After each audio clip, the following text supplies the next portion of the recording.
Hello, I'm going to record this quick video because this is very important. This is all about embassy interview for job seeker visa application.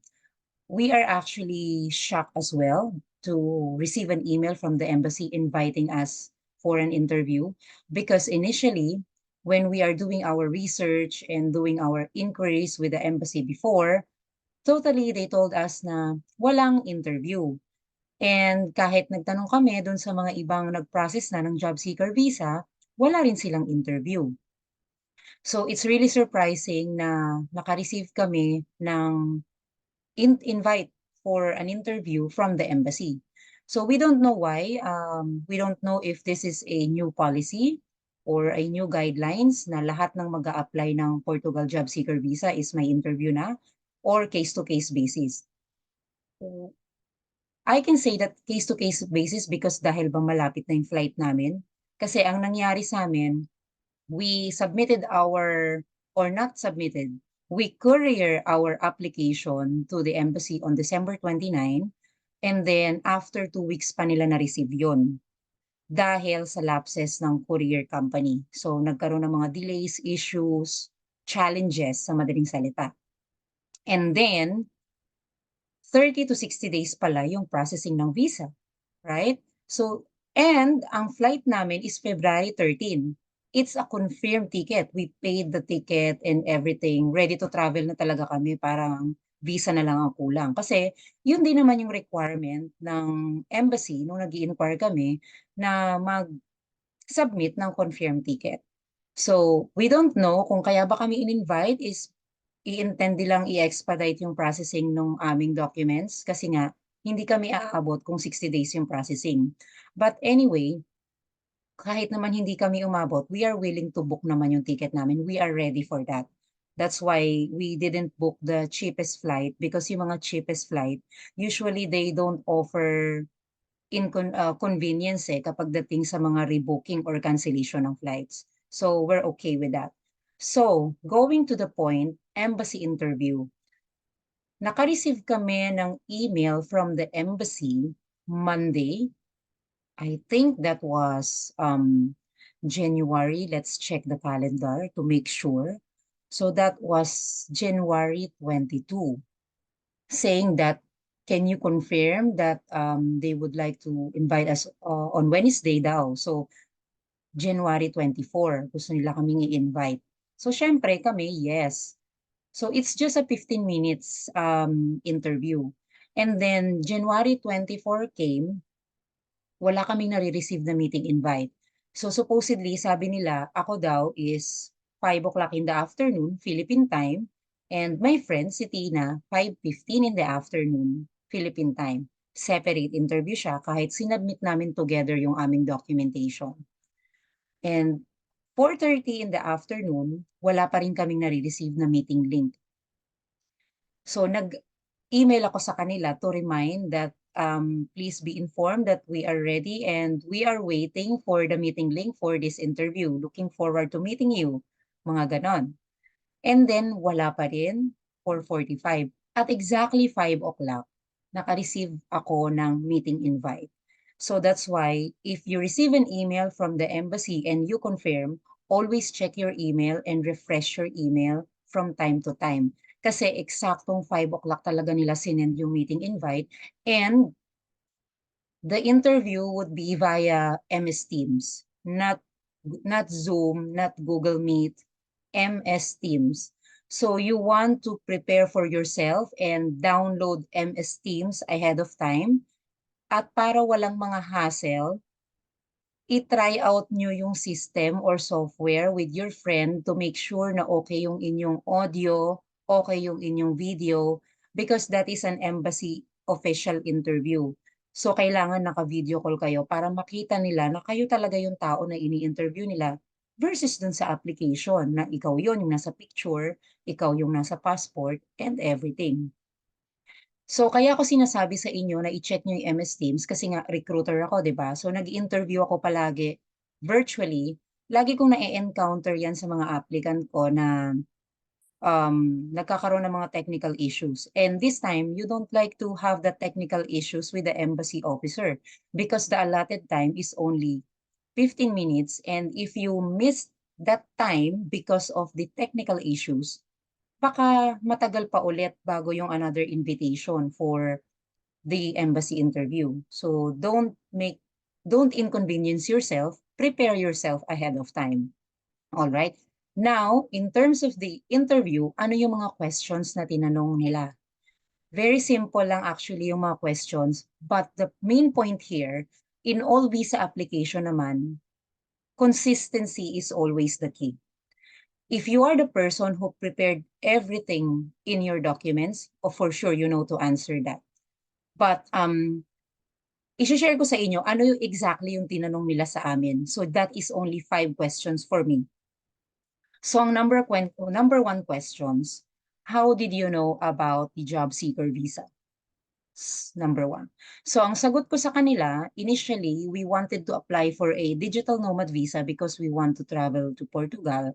However, hindi namin kayang ma-meet yung income requirement ng digital nomad visa. So we checked other options to visit Portugal and to stay and work there. And we saw the job seeker visa application. Yun yung sagot ko. It may be different for you, of course. Number 2, what job are you planning to apply? So ang sabi ko sa kanya, I am a recruiter, so I'm going to apply for a job related to recruitment. And of course, may mga additional justification pa, like, because we need to convince them, right?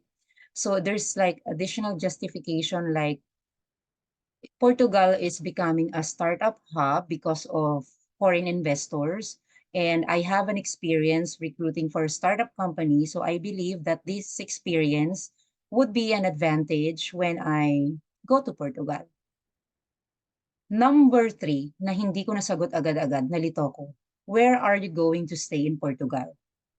Although meron kaming sinend na documents, it is actually a draft lease agreement, contract siya. The address kasi is in Portuguese kaya it's so difficult to remember. So what I've told the embassy officer, it's around Lisbon, but I couldn't actually remember the exact location.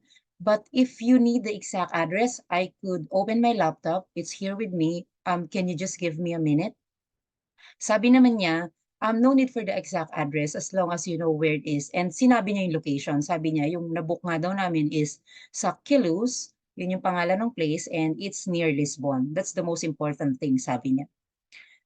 Number 4, what is your current job?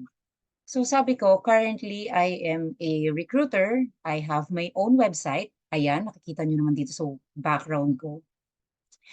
And aside from that, I am a lead recruiter for a recruitment agency based in Netherlands. And then, another question niya, have you traveled to Europe before? I said no, I haven't traveled in Europe before, but I've already traveled in a couple of Asian countries and in Middle East. So 5 questions. Now, going to my friend, kasi after ng interview ko, is yung friend ko naman dahil 5:15 siya. So for me, it's like around 7 minutes lang yung interview, yung window. So nabigyan ko siya ng tip. Sabi ko, tinanong niya yung accommodation. So dala ko yung laptop ko nung time na yon, nandun yung documents, pinicturan ko, sinend ko sa kanya yung accommodation details namin, yung complete address. And of course, may idea na rin yung embassy officer, syempre, na natimbrehan ko siya. So, dun sa friend ko, same questions din, katulad nung sa akin, pero hindi siya tinanong kung nag-travel na siya sa Europe. Pero yes, she traveled in Europe before. She went to UK one time. And another thing about the question, tinanong siya, again, saan yung address ng accommodation, nasabi niya yung complete address kasi nga, nasend ko sa kanya yung screenshot. And another thing, how much is the cost of your accommodation? Oh my God, right? Buti na lang, nandun siya sa screenshot. So sinabi niya na yung cost of accommodation namin is 800 euro. And there is a follow-up question from the embassy officer.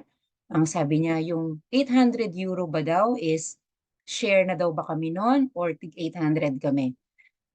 I feel that he asked that question because he is checking if our accommodation booking is realistic or not versus dun sa bank statement namin. Kasi talagang kung sasabihin na 800 per head, it's not realistic at all. Sobrang mahal niya.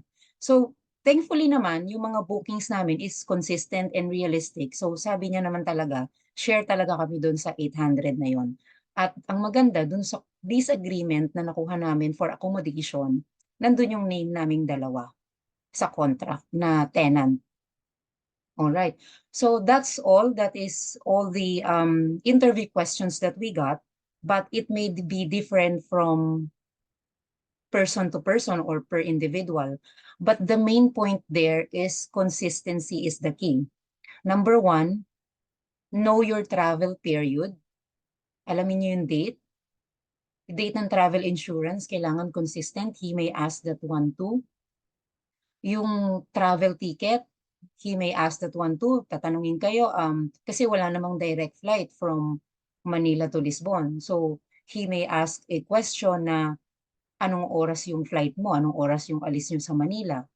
Ilang oras yung connecting flight nyo? Kung saan man yung connecting flight nyo? Kung Dubai, Abu Dhabi, or sa Turkey. So, kailangan alam nyo yun. Kung kayo ang nag-prepare ng inyong documents, so definitely masasagot nyo yung lahat ng questions ng embassy. But if someone else prepare your documentations, better to prepare ahead, memorize everything, especially the travel dates, accommodation details, flight details, itinerary, baka bigla kayong tanungin, saan mo balak mag-apply pagdating mo doon, at sabihin mo hindi mo alam. At least prepared kami, saan balak mag-apply, we will be applying a job online through LinkedIn, through Indeed, and so on. That may help you. So I hope this video could help you a quick glimpse what happened in our embassy interview. So that's it. If you have any questions, please comment. And of course, I'm going to reply your comment in case that I can. Thank you.